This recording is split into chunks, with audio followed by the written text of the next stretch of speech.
Nas primeiras 24 horas do bloqueio naval ao Irã, os EUA mobilizaram mais de 10 mil soldados americanos, mais de 100 aeronaves e 18 navios de guerra.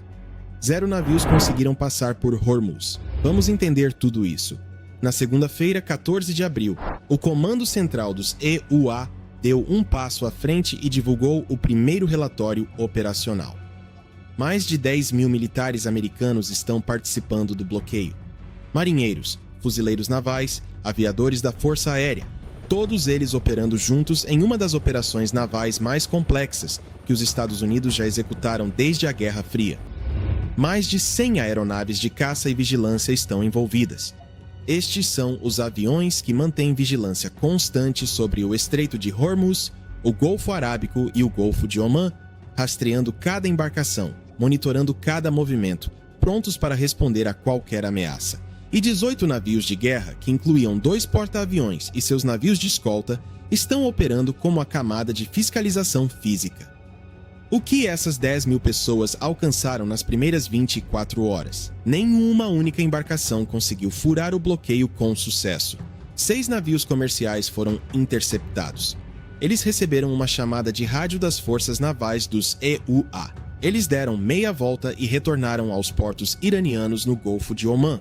O bloqueio se manteve perfeitamente no seu dia de abertura.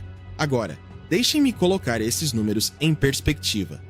Todas as forças armadas britânicas têm cerca de 150 mil militares no total, entre ativos e reserva.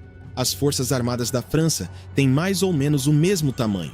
Todo o exército australiano tem aproximadamente 28 mil soldados. Os EUA acabaram de mobilizar mais de 1/3 de todo o exército da Austrália para uma única operação naval em uma única via navegável. As mais de 100 aeronaves, isso é mais aeronaves de combate do que a maioria dos países do mundo tem em todas as suas forças aéreas. A Força Aérea da Bélgica tem cerca de 49 aviões. Portugal tem 34. A Noruega tem cerca de 57. Os EUA têm mais do dobro de todos eles combinados apenas nesta única operação. Este é o poderio militar americano em grande escala. E está tudo apontado para uma única coisa: nada entra ou sai dos portos iranianos sem a permissão dos EUA. O CENTCOM também divulgou algo interessante na terça-feira. Eles publicaram uma fotografia no X mostrando um caça furtivo F-35B no convés de voo do USS Tripoli, com a legenda confirmando que o Trípoli e seus 3.500 marinheiros e fuzileiros navais estão executando a missão de bloqueio. Deixem-me falar sobre o Trípoli, porque ele é a peça central física desta operação. O USS Trípoli é um navio de assalto anfíbio da classe América. Pensem nele como um pequeno porta-aviões que foi construído para colocar fuzileiros navais em terra. Ele entrou no teatro de operações em 27 de março como o navio almirante do Grupo de Prontidão Anfíbia Trípoli, mobilizado ao lado da 31ª Unidade Expedicionária de Fuzileiros Navais. O Trípoli carrega uma mistura de aeronaves, incluindo caças F-35B, a variante de decolagem curta e pouso vertical do jato furtivo. Ele carrega aeronaves de rotores basculantes MV-22 Osprey para transporte e logística. Ele possui embarcações de desembarque anfíbio para colocar os fuzileiros navais nas praias, combinado com os contratorpedeiros, cruzadores e outros navios do grupo. O Trípoli ARG traz aproximadamente 3.500 marinheiros e fuzileiros navais com aeronaves de ataque, helicópteros e forças terrestres prontas para um desdobramento rápido. Essa força não está apenas bloqueando navios. Ela está projetando a capacidade de invadir, apreender ou destruir alvos se o bloqueio precisar escalar. Se um barco de ataque rápido iraniano tentar desafiar um navio do bloqueio, os F-35B, esse do Trípoli, podem estar sobrevoando o local em minutos. Se um petroleiro tentar furar o bloqueio à noite com seu transponder desligado, as aeronaves de patrulha marítima já o têm rastreado. A mensagem que os EUA estão enviando ao mobilizar o Trípoli não é apenas naval. Nós temos forças terrestres prontas se isso escalar. Deixem-me explicar como a marinha dos EUA realmente impõe um bloqueio na prática. O Estreito de Hormuz, no seu ponto mais estreito, tem cerca de 33 quilômetros de largura. Existem duas rotas de navegação, uma de entrada e uma de saída, cada uma com cerca de 3 km de largura. O canal de águas profundas é ainda mais estreito. Você não precisa bloquear fisicamente todo o estreito para impor um bloqueio. Você precisa controlar as rotas de navegação, e com 18 navios de guerra, mais de 100 aeronaves e vigilância constante por satélites e drones, os EUA podem ver e interceptar cada embarcação que tentar transitar. É assim que funciona a sequência de fiscalização. Passo 1. Identificação. Todo navio comercial no mundo transmite sua posição, identidade e destino usando o Sistema de Identificação Automática, AIS. As forças navais dos EUA rastreiam cada navio que se aproxima do estreito em tempo real. Passo 2. Triagem. Os navios passam por uma triagem de sua origem e destino. Esta embarcação está indo para ou vindo de um porto iraniano. Se sim, está sujeita ao bloqueio. Se estiver indo para os Emirados Árabes Unidos, Kuwait, Arábia Saudita ou qualquer porto não iraniano, está livre para passar. Passo 3. Contato. Um navio indo em direção a um porto iraniano recebe uma chamada de rádio das forças navais dos EUA. Comunicação marítima padrão. Clara, profissional, não agressiva. A mensagem: você está sujeito às operações de bloqueio dos EUA, por favor, dê meia volta e retorne ao seu porto de origem. Passo 4. Conformidade ou escalada. Nas primeiras 24 horas, todos os 6 navios que foram contatados obedeceram. Eles deram meia volta. Ninguém testou o bloqueio tentando forçar a passagem. Mas o que acontece se um navio não obedecer? O Wall Street Journal relatou que as embarcações apreendidas serão transferidas para áreas designadas no Mar da Arábia ou no Oceano Índico, até que uma solução permanente seja encontrada. Autoridades dos EUA disseram ao jornal que estão considerando atacar os barcos rápidos da Guarda Revolucionária Iraniana com drones se esses barcos tentarem escoltar navios através do bloqueio, mas não pretendem abrir fogo diretamente contra petroleiros comerciais. O problema mais difícil é a frota fantasma do Irã, a rede de velhos petroleiros que comercializam petróleo iraniano, sem se identificarem claramente, muitas vezes navegando com seus transponders AIS desligados. A empresa de inteligência marítima, Capeller, rastreou um petroleiro chinês sob sanções dos EUA, o Rich Sterry, cruzando o estreito depois que o bloqueio começou. Mais tarde, ele deu meia volta no Golfo de Omã e retornou. Um segundo petroleiro, o Christiana, sob bandeira da Libéria, também cruzou depois de descarregar carga em um porto iraniano. E então voltou. Esta é a parte mais complicada do bloqueio. Petroleiros sancionados arvorando bandeiras de conveniência da Libéria, Comores ou Panamá, países com capacidade mínima de fiscalização marítima, são tecnicamente a frota fantasma do Irã, mas interceptá-los exige uma decisão de julgamento sobre a escalada que os EUA ainda não resolveram totalmente em público. A resposta do Irã ao bloqueio tem sido exatamente o que você esperaria: desafiadora, ameaçadora e economicamente interessante. Os militares iranianos emitiram um comunicado dizendo: a segurança no Golfo Pérsico e no Mar de Omã ou é para todos ou não é para ninguém. Nenhum porto na região estará seguro.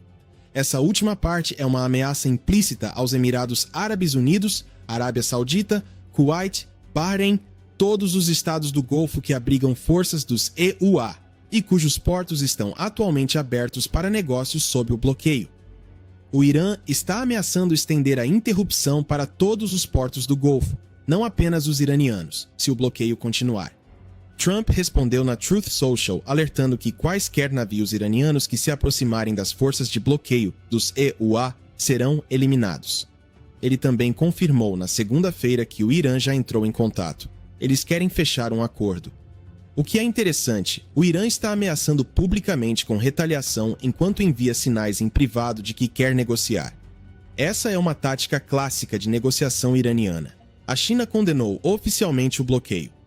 O porta-voz do Ministério das Relações Exteriores da China, Guo Jiakun, disse que a conduta dos EUA foi perigosa e irresponsável, e que o aumento da atividade militar e a imposição de um bloqueio pelos EUA apenas aumentarão as tensões, minarão o frágil acordo de cessar-fogo e prejudicarão a segurança da navegação no estreito. A China obtém cerca de 13% de suas importações de petróleo do Irã.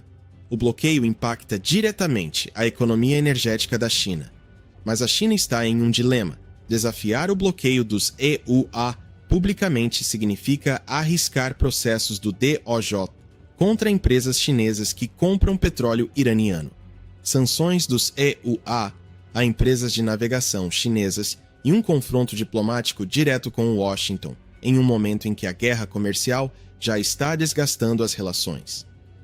A Arábia Saudita está pressionando os EUA a suspenderem o bloqueio e retornarem às negociações. Autoridades árabes disseram ao Wall Street Journal que Riad teme que o bloqueio possa levar Teherã a bloquear também o Estreito de Bab el-Mandeb, uma rota vital para as exportações de petróleo saudita através do Mar Vermelho. Se o Irã ativar seu proxy Houthi no Iêmen para fechar Bab el-Mandeb, a Arábia Saudita será espremida por dois lados simultaneamente. Esse é um medo real. A Grã-Bretanha e a França se recusaram a aderir ao bloqueio, mas por razões diferentes de uma pura oposição. O primeiro-ministro do Reino Unido, Keir Starmer, disse que o foco britânico é manter a via navegável aberta e que os esforços do Reino Unido serão direcionados para a varredura de minas e segurança marítima, não para impor um bloqueio específico ao Irã. O presidente da França, Macron, disse que Paris e Londres vão co-organizar uma conferência de países preparados para contribuir com uma missão multinacional pacífica destinada a restaurar a liberdade de navegação. Então, mesmo os aliados mais próximos dos Estados Unidos não estão aderindo a esse bloqueio específico, mas também não estão se opondo a ele. Eles estão realizando operações paralelas que o complementam sem endossar as implicações legais e políticas de um bloqueio naval declarado. Ok, eu não vou fingir que este bloqueio é isento de riscos. Deixem-me ser direto com vocês sobre o que pode dar errado. Risco 1. O Irã retalia com barcos de ataque rápido. A IRGC ainda tem centenas de embarcações de ataque rápido em bunkers subterrâneos. Se o Irã ordenar um ataque em enxame contra os navios de bloqueio dos EUA, a marinha dos EUA terá que atirar. Atirar leva à escalada. A escalada quebra completamente o cessar-fogo e potencialmente desencadeia a retomada total da campanha aérea, que Trump ameaçou semanas atrás. O almirante aposentado Gary Roughead disse: "Eu honestamente acredito que se começarmos a fazer isso, o Irã terá algum tipo de reação." Risco 2. Mais minas. O Irã ainda tem milhares de minas. Se eles lançarem mais no estreito enquanto o bloqueio estiver em andamento, a missão de limpeza de minas se tornará mais perigosa e complexa. Os contra-torpedeiros dos EUA que trabalham para limpar as minas são eles próprios vulneráveis a ataques com minas. Risco 3. Um petroleiro chinês se recusa a dar meia volta. O que acontece se um petroleiro estatal chinês, com bandeira de um país que não reconhece as sanções secundárias dos EUA, disser não e continuar navegando? A marinha dos EUA dispara tiros de aviso, eles o abordam. Este é o cenário que pode transformar o bloqueio ao Irã em um incidente entre os EUA e a China em questão de horas. Risco 4. Sustentabilidade. A ex-funcionária do Pentágono, Dana Stroll, colocou as coisas de forma clara. Trump quer uma solução rápida. A realidade é que esta missão é difícil de executar sozinha e provavelmente insustentável a médio e longo prazo. Um bloqueio exige presença constante. Você não pode fazer o rodízio de navios mais rápido do que o Irã encontra soluções alternativas. Se isso continuar por meses, o custo político e econômico crescerá. Risco 5. Arábia Saudita e o Bab el-Mandeb.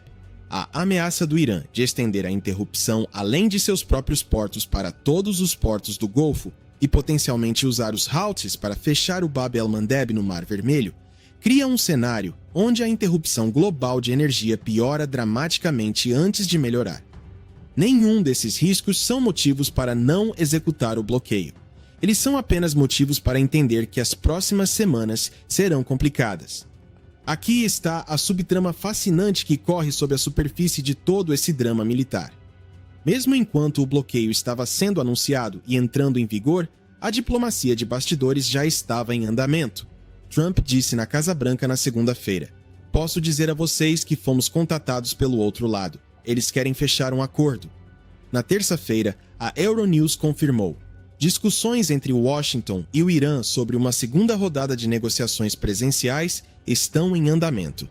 Um diplomata de um dos países mediadores, Paquistão, Turquia ou Egito, disse aos repórteres que Teherã e os EUA concordaram com mais conversas. Então, o padrão aqui é muito claro. A pressão militar aumenta. O Irã sinaliza que quer conversar. As conversas acontecem. O Irã se recusa a se comprometer com armas nucleares. A pressão militar aumenta novamente. O Irã sinaliza que quer conversar de novo. A questão é se o bloqueio cria dor financeira suficiente, rápido o suficiente, para que a posição de negociação do Irã realmente mude na questão nuclear. Ou se o Irã absorve os danos econômicos e espera que a pressão política nos EUA e dos aliados force o fim do bloqueio. Israel, por sua vez, apoiou publicamente o bloqueio. Benjamin Netanyahu cruzando para o Líbano para supervisionar as operações lá, enquanto simultaneamente apoia o bloqueio ao Irã, é a imagem de um líder de guerra que acredita estar vencendo em múltiplas frentes simultaneamente. Então, de qualquer forma, o bloqueio dá a Trump uma vantagem que ele não tinha antes. A cada dia que se mantém, a posição financeira do Irã enfraquece. A cada dia que se mantém, a pressão para aceitar algo na mesa de negociações cresce. As 10.000 tropas e 18 navios e 100 aeronaves não estão apenas impondo um bloqueio. Eles são a expressão física da última peça de vantagem que os Estados Unidos têm antes que esta guerra termine em um acordo ou escale para algo que ninguém quer. O que vocês acham? O bloqueio força um acordo nuclear? Ou isso se transforma em um conflito mais longo? Deixem suas opiniões nos comentários. Inscrevam-se se forem novos por aqui. Ativem o sininho. Fiquem atentos. Vejo vocês no próximo vídeo.